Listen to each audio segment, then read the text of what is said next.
How's it going, everybody? And welcome back to X-Men's Expanding Universes, where today we are going to be going over what if future BEERUS had woke up.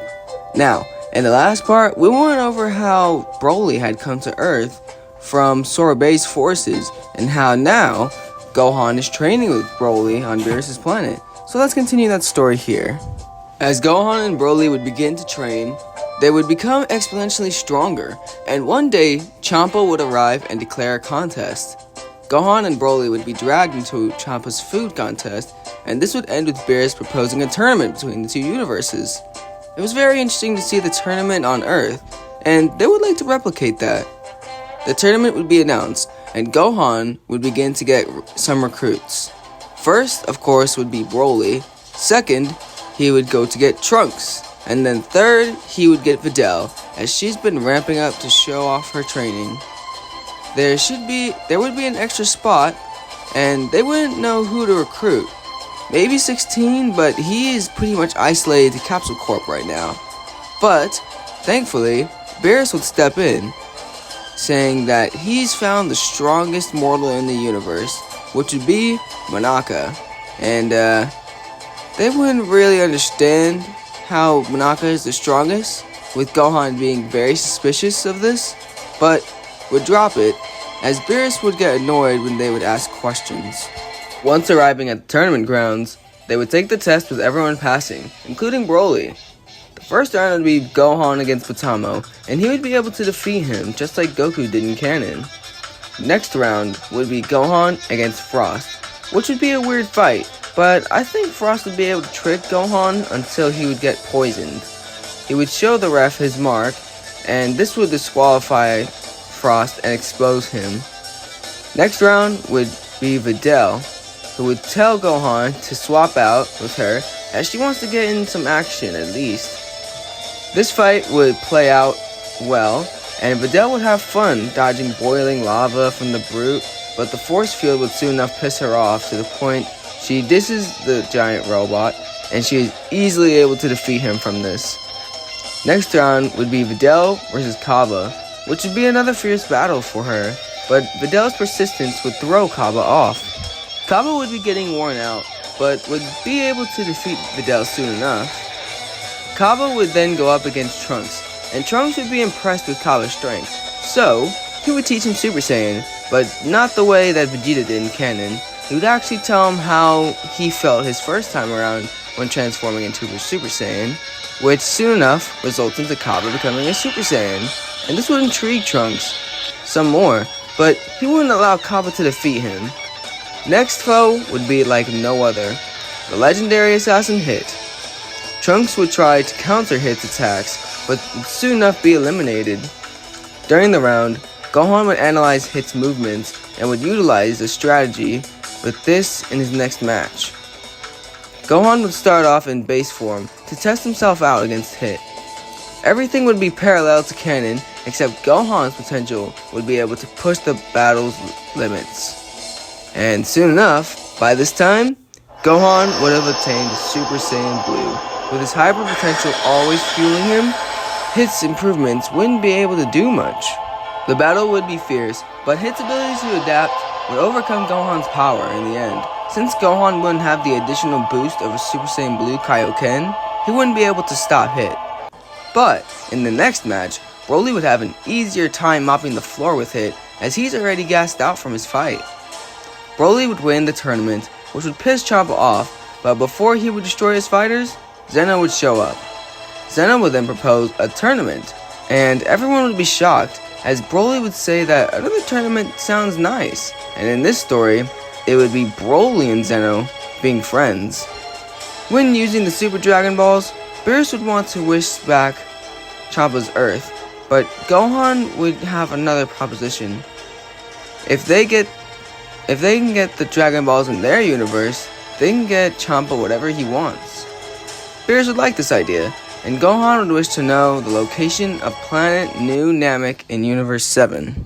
Super Shenron would then expose the location of New Namek to the Kais, and the Kais would tell Gohan and Trunks. The two would be delighted by this, so as everyone else heads back to Earth, Gohan and Trunks head to New Namek to see the Namekians after so long. Well, mainly for Gohan to see the Namekians, as it's been years since he's seen them, and Trunks has never met them just yet. When arriving, Gohan would remind the Namekians who he is and that he helped to fight against Frieza a few years ago. But soon enough, an older-looking Namekian would come out of the shadows. This little Namekian would be none other than Dende. Dende would be very excited to see Gohan after so long, and once Dende would hear about what's been happening on Earth, he would feel terrible for Gohan, and would allow him to use the Dragon Balls after getting permission from Elder Murray, who would become the Elder in this story, mainly because Guru would soon enough pass on. What would they even use the Dragon Balls for, though? The Earth has gone through so much that erasing those events from people's heads would ruin things. He might not even remember Videl, and Videl might not even remember him. They would have to accept the past and move on from it rather than try to rectify it. Gohan would then thank all the Namekians for their help, and would say that the only way to mourn their people is to honor them and their life. It wouldn't be right to rob them of the peace they've earned, and that's why Gohan would decide against bringing back all the people that's been killed by the androids. Right as Gohan is about to go back to Earth, Dende would run up, saying that he knows that Gohan has found acceptance, but that doesn't mean he has to deal with everything alone. Dende would then decide to go to Earth and help fix things. They owe them a debt after all. Gohan would be surprised and have to hold back a tear, and would thank Dende as they would all head back to Earth. Now, what of Zamasu in this story? Well, Zamasu only attacks due to mortals abusing God Ki, but for this story, Zamasu won't be an issue, mainly because Gohan didn't make a mockery out of Super Saiyan Blue and praised its powers thanks to Whis. And also, he didn't have that extra boost of Kaioken, so I don't think this would pique Zamasu's interest enough. So, there won't be like a Goku Black or like a Gohan Black this time around. This time, Gohan would head back to Earth, and with Dende around, he would create a set of Dragon Balls for Earth, and a new and improved time chamber. When getting back to Earth, Gohan would decide that Earth is safe, thanks to everyone working together. Everyone working together, Gohan would think. Gohan would be very, very appreciative of the idea of people working together. And now that Dende's here on Earth, what else could he do to further help out his planet?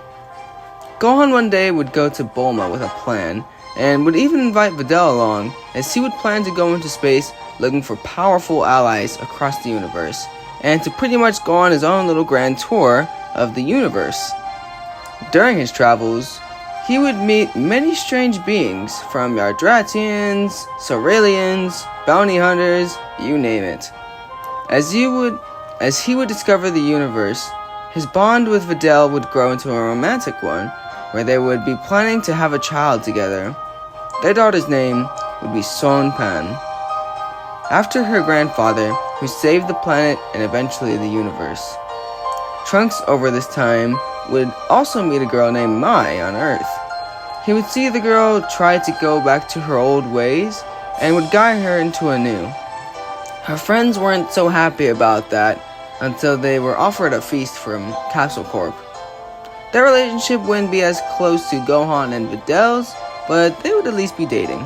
With everyone entering a period of peace, let's call this part off here. Thank you to everyone who watched the video and who's been constantly supporting the channel. I've been at hard work on this one, and this one isn't even the finale. I'm either gonna make next part the finale for this scenario, or I'll probably make another one for the Moro arc. But next time around, we're going to be going into the Tournament of Power, and how Gohan is going to assemble the universe's strongest to defend his own, and how that's going to change the overall outcome of his story. Remember guys, if you like the video, make sure you hit a like, share, and subscribe. The numbers of the people who are subscribed and not subscribed are kind of low, so I don't have the graph on me right now, but I'll probably put it into the next video. If you aren't subscribed and you come across my videos, please subscribe. I make sure that I put 100% of work into all my videos, so then it's enjoyable for you. And even if you aren't, or if you're like on the edge of subscribing, you can just subscribe. You can just pull a dream and say like, you can just subscribe for now and just unsubscribe later. It's up to you. But again, thank you guys for all your support, and I'll see you in the next one. Later.